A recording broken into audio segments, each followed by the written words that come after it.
Hello everyone, a very good evening to all of you. आप सभी प्यारे बच्चों का वार्म वेलकम है वाईटी योर इंग्लिश ट्यूटर पे। संडे का दिन है, आज मौसम भी अच्छा है, तो आज आपसे ज़्यादा पढ़ाई नहीं करवाएंगे। एक हल्का फुल्का सा सेशन है, light weight session English writing पे। हल्का फुल्का इसलिए बोल रहा हूँ क्योंकि अगले 10-15 मिनट के अंदर वर्ड्स के साथ खेलते खेलते आप इंग्लिश में लिखना सीखेंगे। इंग्लिश में कोई भी लिख सकता है, ये एक साइंस है, आर्ट नहीं है, साइंस है। कुछ स्टेप्स हैं, अगर आप उनको फॉलो करें तो दिमाग में ही आप सेंटेंस बना सकते हैं, जो हिंदी वाला उसको आप इंग्लिश में पेपर पे लिख सकते हैं। तो चलिए बिना देरी के शुरू करें। दैनिक भास्कर खुला हुआ आपके सामने। इसका एक न्यूज़ आर्टिकल है, यूपीआई ऑटो पे स्कैम। ये कोई नया टाइप का स्कैम है, यूपीआई के थ्रू होता है। इससे हमें कैसे बचना है? तो ये आर्टिकल तो बहुत बड़ा है, इसको मैंने 5 सेंटेंसेज में समराइज कर दिया है। 5 सेंटेंसेज को अपने हिंदी से इंग्लिश में करेंगे ट्रांसलेट। और ट्रांसलेशन का तरीका ऐसा होगा, आप हर स्टेप को समझ पाएं बिल्कुल बेसिक से।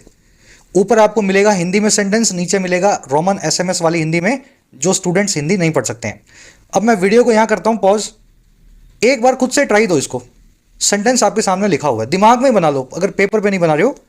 इस सेंटेंस को इंग्लिश में आप कैसे लिखेंगे? चलिए अब शुरू कर रहा हूं मैं। एक बार खुद से थोड़ा ट्राई देना ना, आपको पता लगे आपका लेवल क्या है। देखिए सेंटेंस है, यूपीआई ने डिजिटल भुगतान प्रणाली को इतना सरल बना दिया है कि अब लोग कुछ ही सेकंड्स में बड़े बड़े ट्रांजैक्शंस कर सकते हैं। जैसा कि जनवरी 2025 में 16.99 अरब ट्रांजैक्शन के आंकड़े से स्पष्ट होता है। यह क्लासिक सेंटेंस है, बड़ा वाला, कॉम्प्लेक्स, मल्टीपल क्लॉजेज, मल्टीपल आपको है ना सब्जेक्ट वर्ब्स ढूंढने हैं। डरना नहीं है इससे। सबसे पहले इस सेंटेंस को ब्रेक कर लो दिमाग में और मुझे बताओ इसमें क्या क्या काम हुआ है। अपना ग्रेजुएट वाला दिमाग जो है ना, वो साइड में रख करके 10वीं क्लास के बच्चे की तरह सोचो, इस सेंटेंस में किसने क्या क्या काम किया है। देखो पहला काम हुआ है, यूपीआई ने भुगतान प्रणाली को सरल बना दिया है। तो सरल बनाना यानी आसान बनाना, ये वाला है पहला काम। बना दिया है तो प्रोबेबली परफेक्ट टेंस में लिखा जाएगा। दूसरा काम क्या है? दूसरा काम ये है, लोग जो हैं कुछ ही सेकंड्स में लोग ट्रांजैक्शन कर सकते हैं। सकना, कर सकना, है ना, जो कैन कुड वाली मॉडल वर्ब यूज करके ये वाला काम लिखा जाएगा। और तीसरा काम क्या है? तीसरा काम है जी, आंकड़े से स्पष्ट होता है या फिर क्लियर होता है, साफ होता है। तो साफ होना है तीसरा काम। तो ये बेसिक चीजें आपको दिमाग में करनी होती हैं, बहुत आसानी से सेंटेंस बन जाता है। अब तीनों कामों को पकड़ेंगे और एक एक करके लिखेंगे। देखो पहला काम है, यूपीआई ने आसान बना दिया है। और किसको? डिजिटल भुगतान की प्रणाली को। तो यूपीआई बन जाएगा सब्जेक्ट, काम को करने वाला। तो यहां लिख देता हूं यूपीआई। अच्छा, यूपीआई ने क्या किया? सरल बना दिया है, आसान बना दिया है। सरल बनाने को बोलते हैं इंग्लिश में मेक इजी करना। मेक समथिंग इजी, किसी चीज को आसान बनाना। तो यूपीआई हैज मेड इजी। अच्छा, किसको आसान बनाया है भाई? आसान बनाया है डिजिटल भुगतान की प्रणाली को। भुगतान का मतलब है पेमेंट, प्रणाली का मतलब है सिस्टम, डिजिटल का मतलब आप समझते हैं। UPI has made easy digital payments system. ठीक है, सिस्टम लिख दो, पेमेंट्स लिख दो या पेमेंट लिख दो, एक ही बात है। पेमेंट सिस्टम भी बन सकता है, पेमेंट्स भी लगा सकते हो। अब ये जो आपने लिखा है ना, इसमें थोड़ी सी गलती है। गलती पता है क्या है? जिस चीज को वर्ब से व्हाट का रिप्लाई मिले, या जो नाउन वर्ब से व्हाट का या होम का रिप्लाई करता हो, वो वर्ब का ऑब्जेक्ट होता है। यहां पे वर्ब है मेड। मेड का मतलब होता है बनाना। बनाया क्या? इजी बनाया। तो वर्ब के बिल्कुल बाद में आपको वर्ब का ऑब्जेक्ट लिखना चाहिए। क्या बनाया इजी? किस चीज को इजी बनाया गया है? डिजिटल भुगतान की प्रणाली को। तो ये जो डिजिटल पेमेंट सिस्टम जो है ना, ये वर्ब का ऑब्जेक्ट है, और ये मेक वर्ब के बिल्कुल बाद में आना चाहिए। देखो लॉजिकली बता रहा हूं मैं आपको, इजी पहले बाद में क्यों आएगा, ये पहले क्यों आएगा। ये जो पूरा आप देख रहे हैं, ये वर्ब का ऑब्जेक्ट है। इसने बनाया है इस चीज को इजी, इस चीज को आसान। तो ये जो पूरी चीज है, बनाने वाली वर्ब यानी मेक के बाद में, इमीडिएटली बाद में आपको लिखनी चाहिए। तो UPI has made digital payment system easy. अच्छा, कितना इजी बनाया भाई? अब एक स्ट्रक्चर देखना, इतना इजी बनाया है। इतना कितना भाई? इतना। और कितना, वो आगे की लगा के बता रहा है।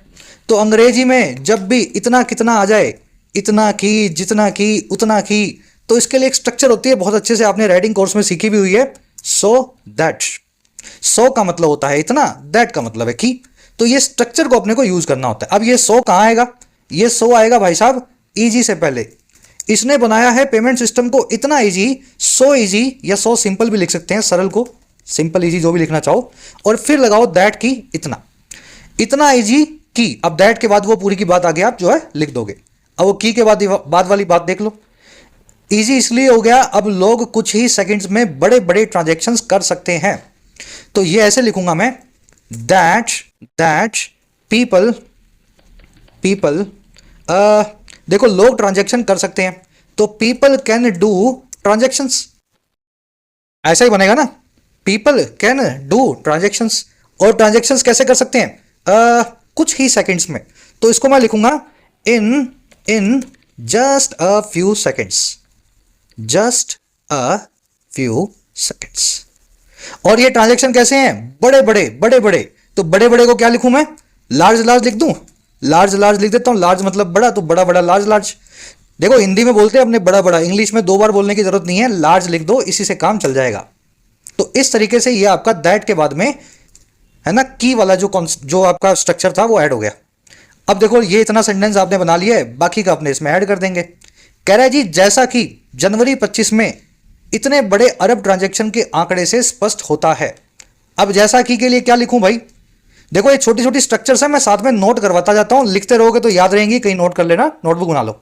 जैसा के लिए इंग्लिश में अपने पास स्ट्रक्चर होती है एज इज, ठीक है, मुश्किल तो नहीं लग रहा इतना कुछ याद करना। जैसा कि को इंग्लिश में बोलते हैं एज इज, यहां कॉमा लगा देता हूं और लिख देता हूं जैसा कि एज इज, ठीक है, स्पष्ट होता है ना, एज इज क्लियर, जैसा कि स्पष्ट होता है एज इज क्लियर। क्लियर को एविडेंट भी बोलते हैं, जो भी यूज करना चाहें। और स्पष्ट किससे होता है? स्पष्ट होता है 16.99 अरब के ट्रांजैक्शन से। एज इज क्लियर या evident from the figure of, देखो आंकड़े को फिगर बोलते हैं अंग्रेजी में, नंबर बोल दो या फिगर बोल दो। As is clear from the number या फिगर ऑफ 16.99 बिलियन ट्रांजैक्शंस। और ये कब हुई थी? इन जनवरी 2025।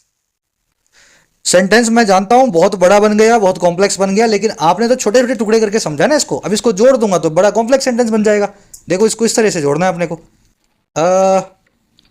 पीपल का पी छोटा कर दो और यहां पे एज का ए भी छोटा करके इसके साथ में जोड़ लो। अब ये पूरा सेंटेंस पढ़ोगे तो दिमाग में आपके क्लिक करेगा। UPI has made digital transaction system so easy or so simple that people can do large transactions. लोग अब कुछ ही सेकंड में बड़ी बड़ी ट्रांजैक्शन कर सकते हैं in just a few seconds. कह रहा है जैसा कि स्पष्ट होता है इस आंकड़े से, as is clear या evident from this आंकड़ा, from the figure, और आंकड़ा किस चीज का है? 16.99 बिलियन ट्रांजैक्शन का है इन जनवरी 2025। अब चाहो तो इस सेंटेंस में आप छोटी मोटी इंप्रूवमेंट ला सकते हो। जैसे कि पहली इंप्रूवमेंट जो सभी स्टूडेंट्स को मैं हमेशा बताता हूं, आप कोई भी शॉर्ट फॉर्म यूज करो तो पहले उसका फुल फॉर्म लिखो, फिर उसकी शॉर्ट फॉर्म को ब्रैकेट में डाल दो।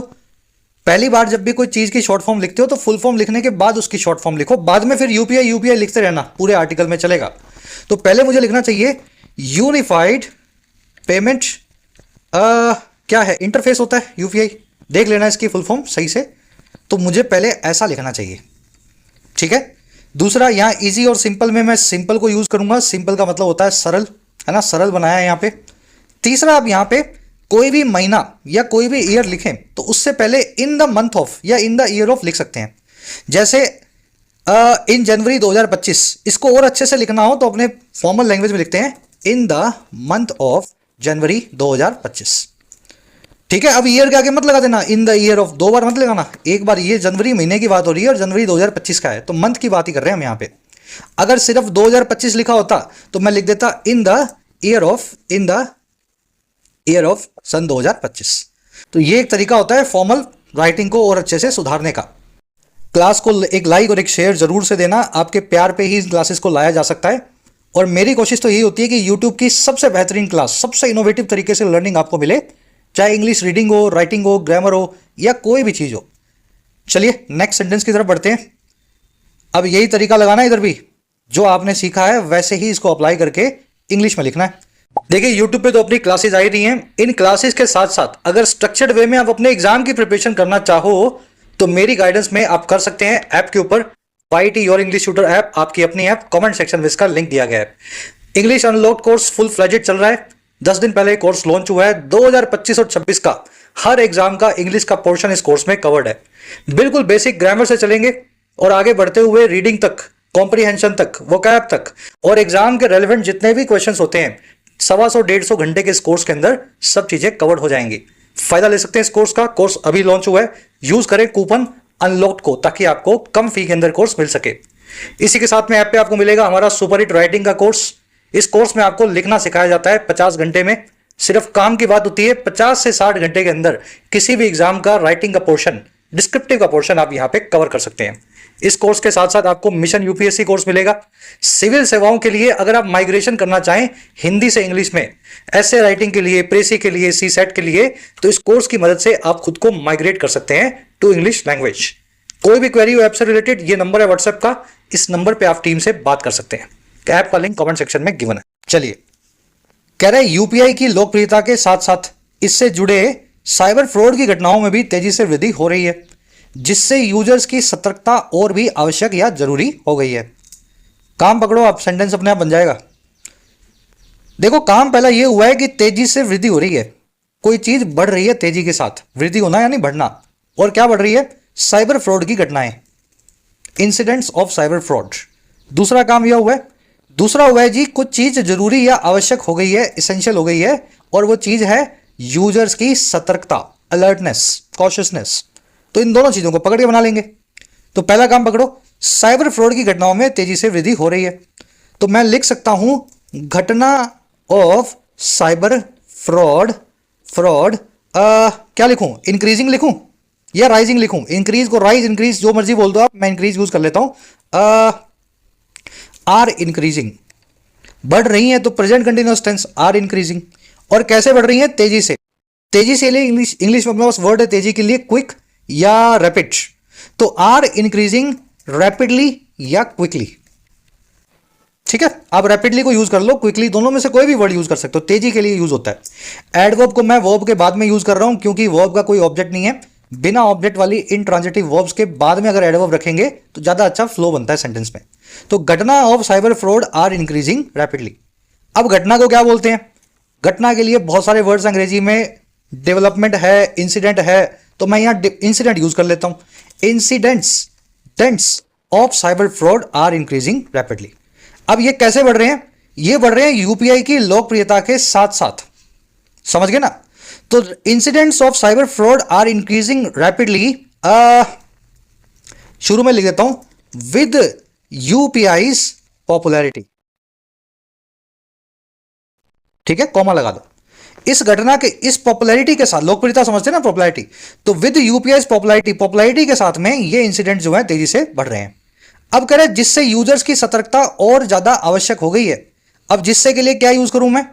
जिससे के लिए अंग्रेजी में लिखा जाता है ड्यू टू विच या बिकॉज ऑफ विच। तो ड्यू टू विच सतर्कता आवश्यक हो गई है। सतर्कता को बोलते हैं अलर्टनेस, और आवश्यक को बोलते हैं, जरूरी को बोलते हैं नेसेसरी। तो alertness has become necessary. Necessary का हुई है और भी ज्यादा, और भी को बोलते हैं इवन मोर।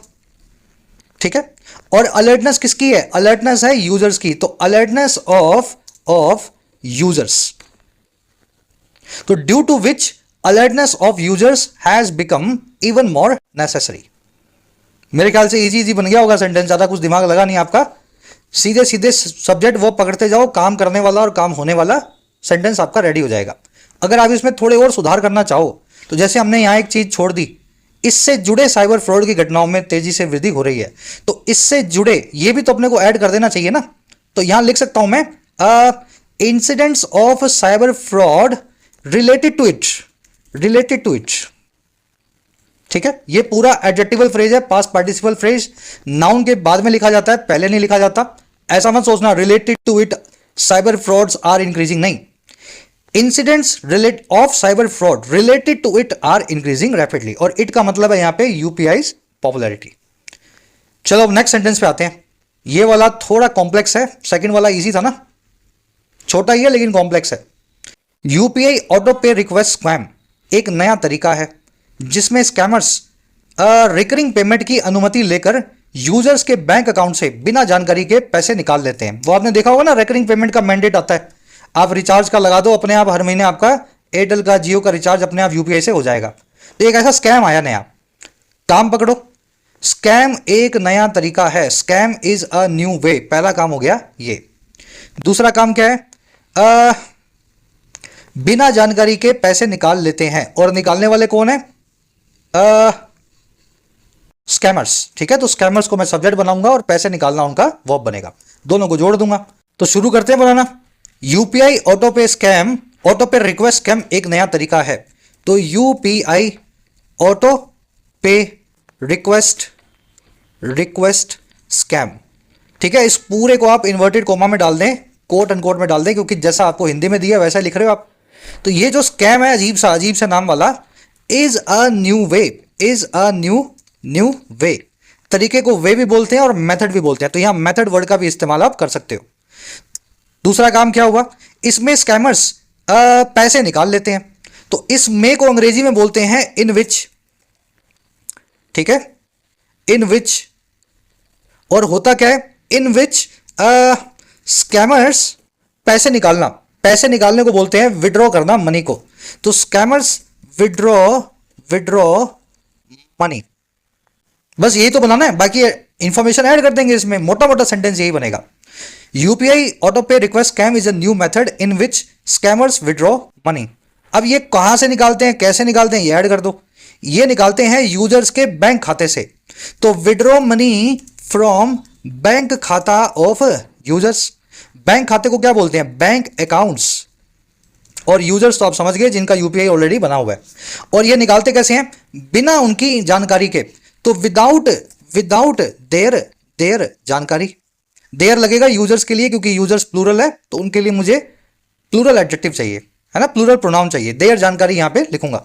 जानकारी को अंग्रेजी में बोलते हैं जी नॉलेज या इंफॉर्मेशन। आपकी जानकारी के लिए फॉर योर इंफॉर्मेशन, या आपकी नॉलेज के लिए फॉर योर नॉलेज, दोनों में से जो भी वर्ड आप यूज करना चाहें। ये बन गया आपका सेंटेंस। एक चीज और इसमें ऐड है, ये रिकरिंग पेमेंट की अनुमति लेकर, ठीक है ना, इस काम को कैसे करते हैं? ऐसा करके इस काम को करते हैं। तो scammers withdraw money from bank account of users without their knowledge या इंफॉर्मेशन बाय टेकिंग अनुमति या इजाजत फॉर रिकरिंग पेमेंट्स। ठीक है, अनुमति को इंग्लिश में बोलते हैं परमिशन। इस सेंटेंस में बहुत कमियां हैं, अभी सही करेंगे। मैं तो मोटा मोटा बनाने की सोच रहा हूं, कैसे बनाया जाए दिमाग में, बाद में जोड़ देंगे फिर सही हो जाएगा। एक बार इसको पढ़ो। This scam is a new method, way को निकाल दो, in which scammers withdraw money from bank accounts of users without their knowledge और इंफॉर्मेशन। यहां पे नॉलेज रख लो, इंफॉर्मेशन निकाल दो। और ये काम कैसे करते हैं? By taking permission for recurring payments. ठीक है ना। अब ये जो बाय वाला फ्रेज है ना, मैं आपको ये सिखाना चाह रहा हूं, ये काम जो किया गया, ये करने वाले थे स्कैमर्स। आपने यहां लिखा, ये ठीक है, गलत नहीं है, कॉमा लगा के लिख दो, ये काम कैसे हुआ, ये काम ऐसे हुआ। लेकिन जिसने किया है, अगर उसी के बाजू में लिखूं तो और ज्यादा फ्लो बनेगा सेंटेंस का। ये छोटी सी ट्रिक है, ध्यान रखें इसको। आपने स्कैमर्स ने ये काम किया है, तो स्कैमर्स के बाद एक कॉमा लगाएं और इस पूरे काम को लिख दें, और फिर एक कॉमा और लगा करके इसको बाकी सेंटेंस से अलग कर दें। अब पढ़ो, ये वो तरीका है जिसमें स्कैमर्स ऐसा करके, ऐसी बदमाशी करके विड्रॉ कर लेते हैं पैसा बैंक अकाउंट से यूजर्स के, बिना उनकी नॉलेज के। ठीक है ना। तो ये बाय वाले सेंटेंस जो फ्रेजेस होते हैं, जिसमें किसी काम के करने का तरीका बताया गया होता है, कोशिश किया जाता है कि इनको सेंटेंस के बीच में कहीं फिट किया जाए, और जो करने वाला है इस काम को, उसके बिल्कुल आजू बाजू में रखें, एक कॉमा इनसे पहले, एक कॉमा इनके बाद। चलो नेक्स्ट सेंटेंस पे बढ़े, आ जाओ। ये स्क्रीन पे आ जाए, एक सेकंड इसको पूरा ले लेते हैं अपने एक साथ। चलिए, सेंटेंस है जी, इस स्कैम में स्कैमर्स कस्टमर केयर बनकर यूजर्स को नकली ऑफर्स का झांसा देते हैं ताकि वे ऑटो पे रिक्वेस्ट को मंजूरी दें, और स्कैमर्स आसानी से उनके बैंक अकाउंट से पैसा उड़ा सकें। थोड़ा देसी भाषा में लिखा हुआ है ना, उड़ाना यानी स्टील करना, चुराना होता है। काम पकड़ो। देखो जी, इस काम को करने वाले हैं स्कैमर्स। इस स्कैम में जो स्कैमर्स हैं वो झांसा देते हैं। झांसा देने को अंग्रेजी में बोलते हैं डिसीव करना, धोखा देना, झांसा देना। तो पहला काम तो ये, और दूसरा काम ये है जी, दूसरा काम ये है ताकि वे ऑटो पे को मंजूरी दें। वे यानी हम और आप, जो हम यूज करते हैं यूपीआई को। और तीसरा काम ये है जी, स्कैमर जो हैं आसानी से पैसे उड़ा सके। तीनों को जोड़ दूं, सेंटेंस रेडी। चलो वीडियो को पॉज करता हूं मैं, इसको थोड़ा इंटरेक्टिव बनाओ, खुद से कोशिश करो।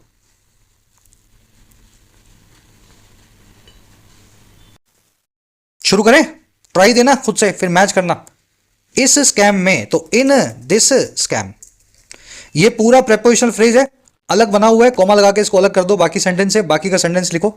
स्कैमर्स झांसा देते हैं, तो स्कैमर्स डिसीव, झांसा देने को बोलते हैं डिसीव करना। और झांसा किसको देते हैं? यूजर्स को देते हैं। जिसको झांसा दिया गया है वर्ब के बिल्कुल बाद में ऑब्जेक्ट बना दो, तो डिसीव यूजर्स। अच्छा, झांसा कैसे देते हैं? झांसा देते हैं नकली ऑफर्स का, तो डिसीव यूजर्स विद नकली ऑफर्स। झांसा जिस भी चीज से आप दें, डिसीव जिस भी चीज से करें, विद लगा के बताएं। He deceived me with promises, she deceived me with कोई भी चीज। स्कैमर्स डिसीव्ड यूजर्स विद नकली ऑफर्स। तो ये डिसीव समवन विद समथिंग, किसी चीज को या किसी इंसान को किसी चीज से झांसा देना, तो विद प्रपोजिशन इसलिए लगाइए। नकली ऑफर का मतलब होता है जी बोगस या फेक, फेक लिख दूं तो ये सेंटेंस आपका रेडी है। Scammers deceive users with fake offers. अब ये जो झांसा देते हैं ना, ये कस्टमर केयर बन कर देते हैं। तो स्कैमर्स बनने को क्या बोलते हैं? बिकम बोले, बिकमिंग। देखो बिकम का मतलब होता है बनना, किसी प्रोसेस में होना। जैसे आप डॉक्टर बन रहे हैं, पढ़ाई कर रहे हैं, I am becoming a doctor या I am trying to become a doctor. लेकिन यहां पे कोई प्रोसेस नहीं है, कस्टमर केयर बन करके वो काम करते हैं, पहले कस्टमर केयर बन जाते हैं वो। तो जब आप किसी चीज को बन करके कोई काम करते हो ना, तो आप लिखते हैं अंग्रेजी में एक्ट एज। तो scammer acting as customer care. ये पूरा एक पार्टिसिपल फ्रेज बीच में डाल दो, वर्ब के आईएनजी फॉर्म से बन के बना हुआ। स्कैमर्स एक्ट करते हुए, काम करते हुए, फंक्शन करते हुए कस्टमर केयर के जैसा, deceive users with fake offers. ये वाला आपने पूरा ऐसे बना दिया। अब देखो आगे, ताकि वे ऑटो पे को, रिक्वेस्ट को मंजूरी दें। वे कौन है? यूजर्स। ताकि को अंग्रेजी में बोलते हैं सो दैट। ऊपर भी आया था सो दैट, तब सो दैट का मतलब था इतना की, इतना की। लेकिन सो के साथ में एक एडजेक्टिव आया था इतना, और फिर दैट के बाद में क्लोज आया था। तो सो दैट वाला वो मीनिंग है इसका, इतना की। सो के साथ में एडजेक्टिव आए, फिर दैट का मतलब की निकलेगा, और फिर इसके बाद एक क्लोज आएगा, पूरी बात बताई जाएगी। जब ये अलग अलग हो तब तो ये वाला मीनिंग देंगे, और साथ में हो जाएं तो सो दैट जो है मीनिंग देता है ताकि का। ठीक है, ताकि का, ताकि सो दैट वे ऑटो पे रिक्वेस्ट को मंजूरी दें। वे यानी यूजर्स मंजूरी देने को बोलते हैं अप्रूव करना। अप्रूव ऑटो पे रिक्वेस्ट। ठीक है, एंड और साथ में क्या होगा? स्कैमर्स पैसे उड़ा सकें, and scammers can fly money. पैसे उड़ाना यानी मनी को उड़ाना, फ्लाई मनी नहीं, ऐसा नहीं होगा। पैसा उड़ाना हिंदी में बोला जाता है, इंग्लिश में इसका मतलब है चोरी करना। तो स्कैमर्स कैन स्टील मनी। ठीक है, चोरी को स्टील करना बोलते हैं ना, उड़ाना मत बोलो यहां पे। Scammers can steel money. और स्टील मनी कहां से करेंगे? उनके बैंक अकाउंट से, from there bank accounts. Bank account किनका है? यूजर्स का। ठीक है ना, और ये सारा काम करेंगे आसानी से। तो they can easily steel money, या स्टील मनी इजिली, जैसे भी लिखना चाहे, फ्रॉम देयर बैंक अकाउंट्स। अब ये पूरा मैं जोड़ देता हूं, फिर इसको एक रीडिंग देंगे, कुछ इंप्रूवमेंट होगी तो इसमें करेंगे। In this scam scammers acting as customer care deceive users with fake offers। वो इसलिए ताकि so that users approve auto pay request and scammers can steal money easily from their bank accounts. There यहां पे scammers के लिए आया है, users के लिए आया। अगर आपको समझ में नहीं आ रहा है, क्लैरिटी नहीं बैठ रही है, तो यूजर्स लिख सकते हैं, और आगे अपोस्ट्रोफी लगा के पजेसिव बना देना। आपको पता है प्लूरल नाउन्स का पजेसिव बनाते हुए एस जब लग जाए तो फिर अपोस्ट्रोफी लगा के छोड़ देना चाहिए। सिंगुलर नाउन होता तो यूजर्स लिख देता, अगर एक ही यूजर होता। प्लूरल है तो यूजर्स लिखूंगा और एस के बाद में अपोस्ट्रोफी लगा के छोड़ दूंगा। ठीक है ना। ऑटो पे रिक्वेस्ट होंगी, बहुत सारी होंगी, तो एस लगा दो। अलग अलग को अलग अलग टाइप की मिलेगी ना, तो users approve their auto request.